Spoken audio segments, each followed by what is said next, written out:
Front squats or back squats? Is one better than the other? Let's talk about it. Don't you want to look good naked? So one isn't necessarily better than the other. It all comes down to you, your personal goals, your body structure, and really just what feels good for you and what you're trying to get out of it. So I know for me, I actually feel a little bit better in a front squat, especially if I'm doing a barbell front squat versus a back squat.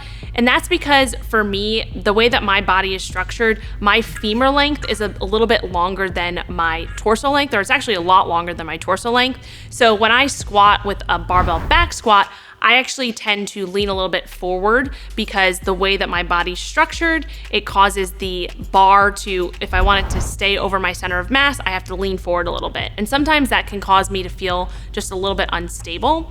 But when I put the bar in front of me and do a front squat, it actually changes when I come down in that squat.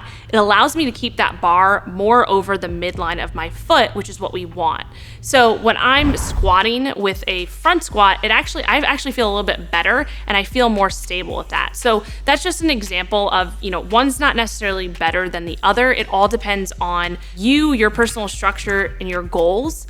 I would say that there are some things that you do want to pay attention to with back squats versus front squats and some limiting factors. So for example, one of the limiting factors in a front squat is that because you're holding the weight in front of you, it can actually cause your back muscles to be a limiting factor, which means that your back muscles could give out quicker than your legs. So for example, if your main goal is to build your quads and you're finding that your upper back is giving out a little bit more, or it's giving out first before your quads do, that might be a scenario where maybe you do front squats, but then you're implementing other exercises to bring into the mix there. So split squats or leg extensions, for example, or something else to get a little bit more output there. So again, one isn't better than the other, but it's all about thinking, what is the main goal and where am I being limited? So where is my, if my main goal is to build my quads, are those the thing that's failing first, right? Is my quad muscle failing first,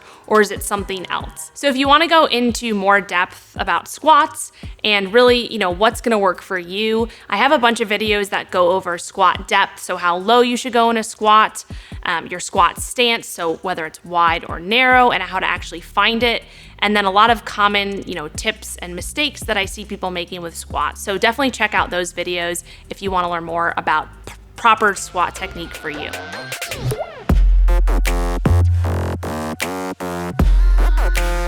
Women, we believe